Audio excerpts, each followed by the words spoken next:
अस्सलाम वालेकुम लेजेंड्स। आज हम लोग डिस्कस करेंगे वॉल्यूम एंड कैपेसिटी चेंजेस।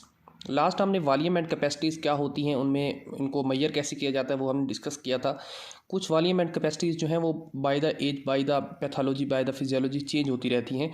तो वो क्या कैसे चेंज होती हैं वो उनको हम आज डिस्कस करेंगे। मेनली टू टाइप्स में डिवाइड किया जाता है, पैथोलॉजिकल चेंजेस और फिजियोलॉजिकल चेंजेस। ठीक है, फिजियोलॉजिकल को हम पहले देख लेते हैं कि फिजियोलॉजिकल चेंजेस होती हैं वो क्या होती हैं।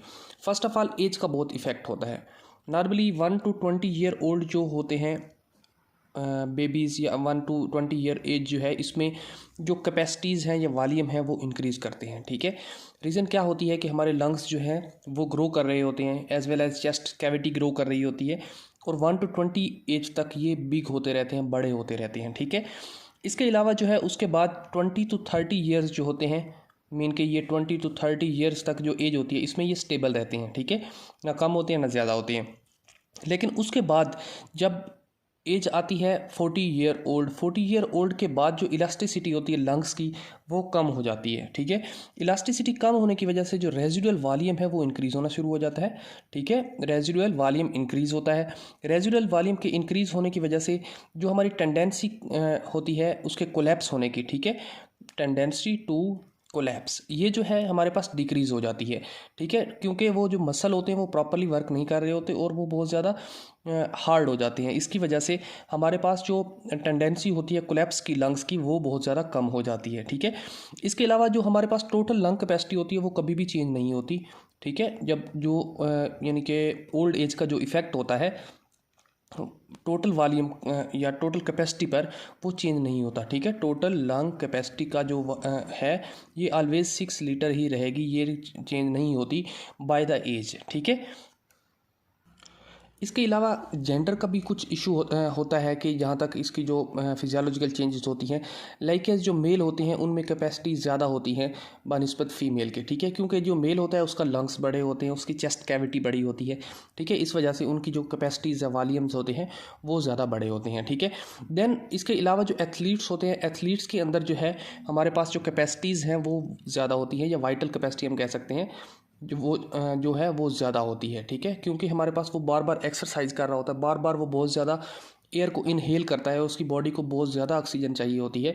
इस वजह से उसके लंग्स हैं वो इंक्रीज़ हो जाते हैं और उसकी जो वाइटल कैपेसिटी है वो इंक्रीज़ हो जाती है। ठीक है, इसके अलावा थर्ड है कि ओबीज़ पीपल, जो लोग मोटे होते हैं या ओबीज़ होते हैं, उन लोगों की कैपेसिटीज़ जो हैं वो कम होती हैं। रीज़न क्या है, क्योंकि उनका जो डायफ्राम है जो कि अंडर लंग्स एक किस्म का टिश्यू है, वो जो है प्रॉपर्ली नीचे मूव नहीं कर पाता। ठीक है, तो नीचे प्रॉपर्ली मूव ना करने की वजह से जो उसके लंग्स हैं वो प्रॉपर्ली सुकड़ और रिलैक्स नहीं हो सकते। ठीक है, कोलैप्स नहीं होते और ना ही एक्सपेंड होते हैं। ठीक है, तो इस वजह से उनकी जो कैपेसिटीज़ होती हैं वो कम होती हैं। ठीक है, जो वाइटल कैपेसिटी होती है ये मेनली हमारे पास डिपेंड करती है लंग्स पर, कि लंग्स कितने बड़े हैं, चेस्ट वाल है कैसी है, और डायफ्राम पे, मेनली ये चीज़ें होती हैं। ठीक है, इसके बाद कुछ पैथोलॉजीज़ की तरफ मूव करते हैं कि कौन सी पैथोलॉजीज़ हैं जो हमारे लंग वॉल्यूम्स और कैपेसिटीज़ को चेंज करती हैं। ठीक है, इस पर फर्स्ट ऑफ ऑल आपको एक चीज़ पता होनी चाहिए कि हमारे पास मेडुला के बिल्कुल बिलो एक नर्व निकलती है जिसको बोलते हैं 12th क्रेनियल नर्व। ठीक है, 12th क्रेनियल नर्व का जो नेम है वो है ग्लैसोफ्रेंजियल नर्व। ठीक है, ग्लैसोफ्रेंजियल नर्व जो है ये सप्लाई करती है हमारे पास जो इंटरकोस्टल मसल्स होते हैं, जो कि रिब्स के दरमियान में जो मसल होते हैं उनको ये सप्लाई करती है। ठीक है, तो हमारे पास एक डिजीज़ है जिसको बोलते हैं पोलियोमिलाइटिस। पोलियो, नॉर्मली हम जो रूटीन यूज़ करते हैं पोलियो यूज़ करते हैं। ठीक है, इसका ओरिजिनल नेम है पोलियोमिलाइटिस। पोलियोमिलाइटिस में क्या होता है कि ये एक डिजीज़ है जिसमें हमारे पास जो लोअर मोटर न्यूरॉन होते हैं उनकी जो सेल बॉडी होती है वो डैमेज हो जाती है। ठीक है, लोअर मोटर न्यूरॉन की जब सेल बॉडी डैमेज हो जाती है तो प्रॉपरली जो है हमारे पास जो CNS से या जो हमारा ब्रेन है उससे जो भी पैगाम आ रहे होते हैं वो प्रॉपरली हमारे पास इंटरकोस्टल मसल्स तक सप्लाई नहीं होते। ठीक है, जिसकी वजह से हमारे जो ये रिब्स हैं वो प्रॉपरली एक्सपेंड नहीं होती और इनवर्ड भी मूव नहीं करती। ठीक है, जिसकी वजह से लंग वॉल्यूम और कैपेसिटीज़ पर इफ़ेक्ट होता है। ठीक है, ये एक हमारे पास एक डिजीज़ हो गई। अब सेकंड डिजीज़ ये हमारे पास है कि वो है मायोपैथीज़। मायोपैथीज़ का मतलब ये होती है कि जो मसल के रिलेटेड डिजीज़ हैं। ठीक है, मायोपैथीज़ इसमें जो मोस्ट कॉमन डिजीज़ है वो है मैस्थेनिया ग्रेविस। मैस्थेनिया ग्रेविस क्या होता है ये बताता हूँ। मैस्थेनिया ग्रेविस, मैस्थेनिया ग्रेविस एक ऐसी डिजीज़ होती है जिसके अंदर जो हमारे साइनेप्स होते हैं, जो कि हमारे पास न्यूरोमस्कुलर जंक्शन होते हैं। मीन के ये यहाँ पे हमारे पास न्यूरॉन का एंड हुआ और यहाँ पे मसल स्टार्ट हो रहा है, तो ये जो जंक्शन होता है यहाँ पे प्रॉपरली जो न्यूरोट्रांसमीटर्स आती हैं या हमारे पास जो भी पैगाम आ रहा होता है सेंट्रल नर्वस सिस्टम से, वो यहाँ पे प्रॉपरली मसल को डिलीवर नहीं होता। ठीक है, इस डिजीज़ को बोलते हैं मैस्थेनिया ग्रेविस। ठीक है, इसको हम पैथोलॉजी में मज़ीद डिटेल के साथ डिस्कस करेंगे कि इसका क्या प्रॉब्लम होता है या क्यों होता है। ठीक है ना, अभी तक के लिए ये अंडरस्टैंड कर लें कि यहाँ पे कोलिनर्जिक ब्लॉक्स हो जाते हैं जो कि एंटीबॉडीज़ की वजह से होते हैं, और हमारा जो सेंट्रल नर्वस सिस्टम से आने वाला पैगाम जो है वो प्रॉपरली मसल को नहीं सप्लाई हो पाता, जिसकी वजह से मैस्थेनिया ग्रेविस हो जाती है, या हम कह सकते हैं मायोपैथीज़ हो सकती हैं। ठीक है, इसके अलावा हमारे पास थर्ड डिजीज़ ये है कि मैंने बताया कि यहाँ पे हमारे पास क्रैनियल नर्व जो है वो मेडुला से निकल रही है, मेडुला के जस्ट अंडर से। ठीक है, मेडुला ओब्लांगेटा जो कि सेंट्रल नर्वस सिस्टम का पार्ट है। ठीक है, तो वहाँ से निकल रही है, और बाई चांस जो हमारा मेडुला है वो अगर डैमेज हो जाता है, अगर मेडुला डैमेज हो जाता है तो हमारी ये जो नर्व है ये भी साथ डैमेज होगी। तो इसके डैमेज होने की वजह से हमारे पास फिर वही प्रॉब्लम कि प्रॉपरली जो मसल के साथ कनेक्शन है ब्रेन का वो नहीं हो पाएगा, और हमारी रिब्स जो है वो प्रॉपरली मूव नहीं कर पाएंगी। ठीक है, इसके अलावा हम कह सकते हैं एक और डिजीज़ जिसको बोलते हैं काइफोसिस। काइफोसिस क्या होता है, ये नॉर्मली जो वर्टिब्रल कॉलम है वो बेंड हो जाता है।